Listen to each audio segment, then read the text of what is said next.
That's what unions are about, in my view, about providing dignity and respect for people who bust their neck. That's why I created the White House Task Force on Worker Organization Empowerment, to make sure the choice to join a union belongs to workers alone. The president is paying attention, folks. Starbucks Workers United, the Amazon Labor Union, the resurgence of labor is going full steam ahead, and worker power is without a doubt a serious force to be contended with. So, what dirty tricks do corporations have up their sleeve next? My name is James Lee. Welcome to my channel 5149, where I talk business, politics, and society. And today, we're going to talk about worker washing. Basically, what I'm observing to be a new wave of deceptive marketing filled with misleading and false worker-centric messaging that corporations and their political operatives are co-opting in order to crush organized labor. But before we dive into it, I just want to say a quick thank you to the 10,000 plus who have joined our 5149 community. I really am so grateful for everyone's support. Starbucks always feels familiar. It always feels safe.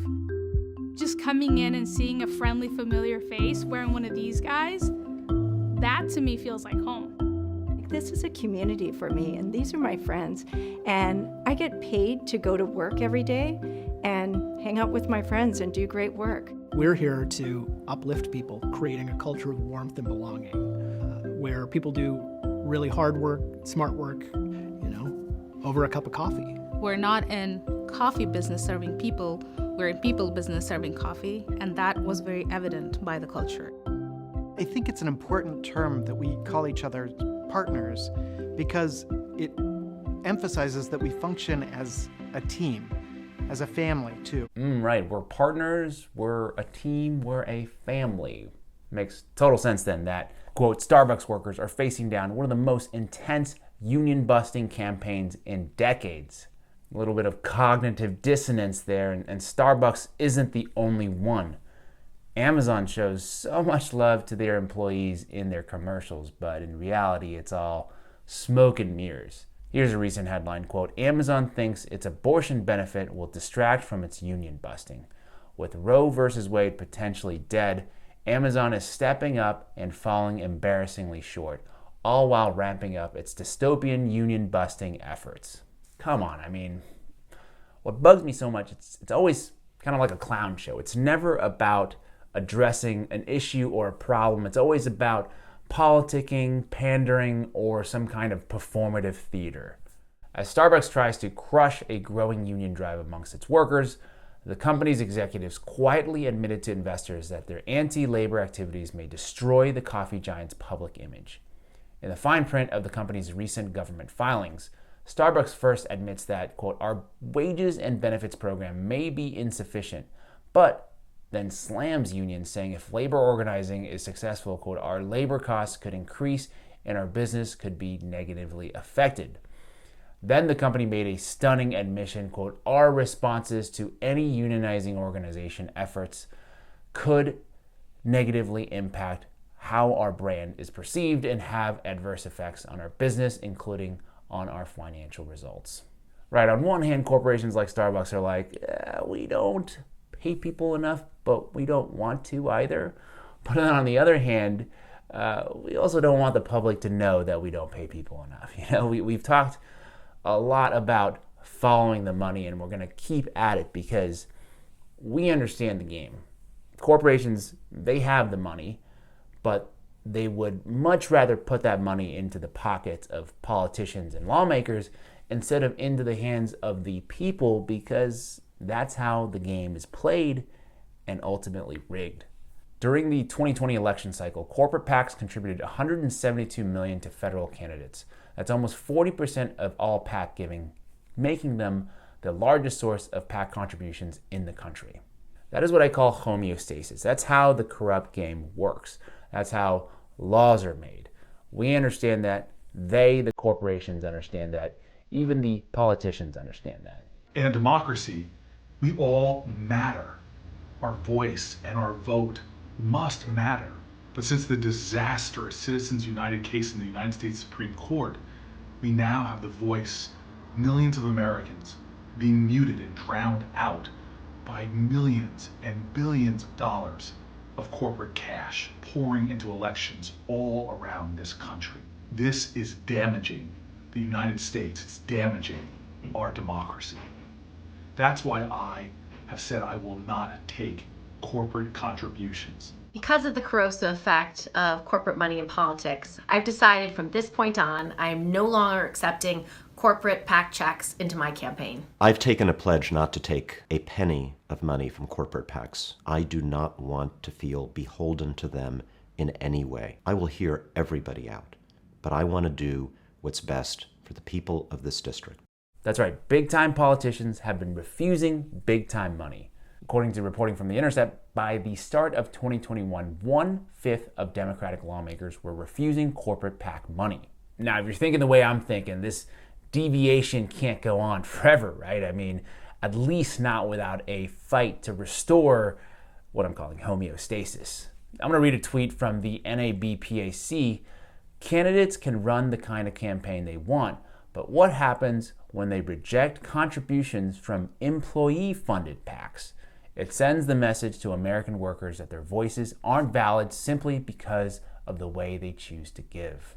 Now, the NABPAC, the National Association of Business Political Action Committees, is a nonprofit, quote, dedicated to promoting, defending, and professionalizing PACs and political action professionals.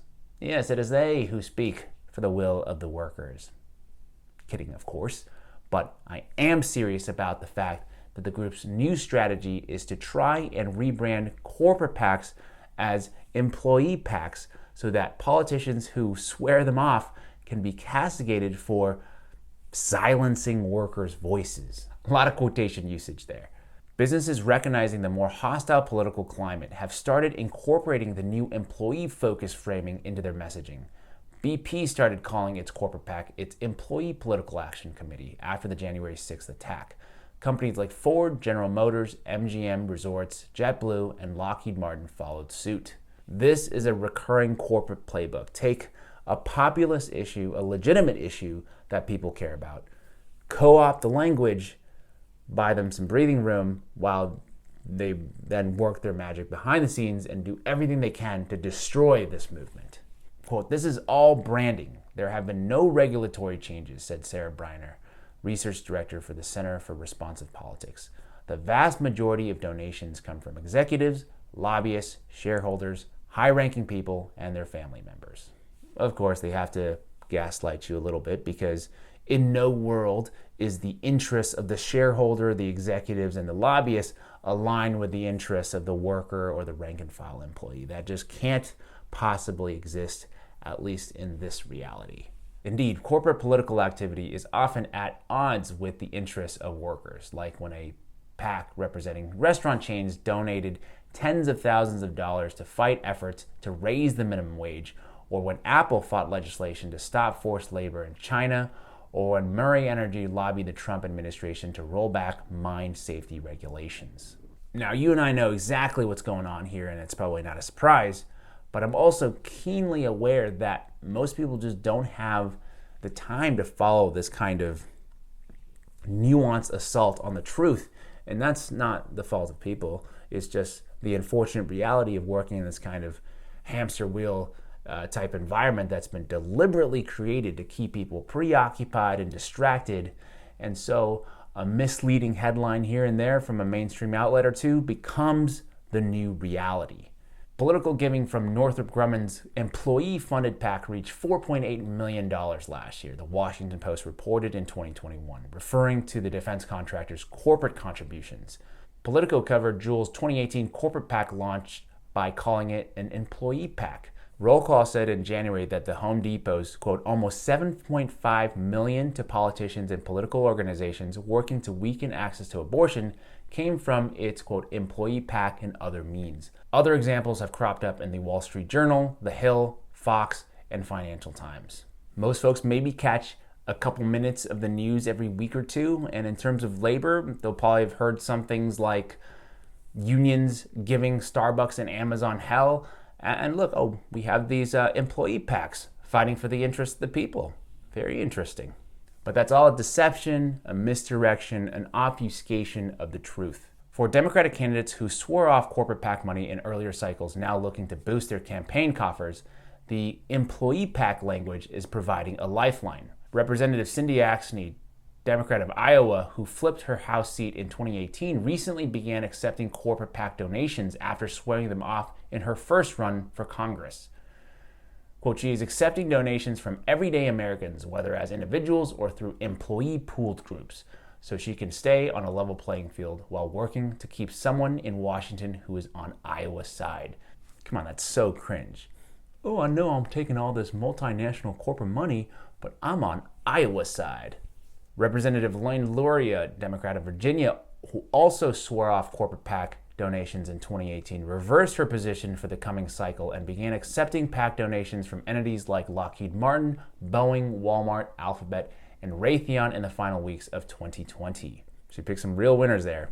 Anyway, the reason why I wanted to do this segment is that I understand how hard it is to change something in the corporate environment. And any gains like the high-profile unionization efforts at companies like Starbucks and Amazon can be very short-lived given the amount of money these companies have at their disposal and the lengths at which they're willing to go.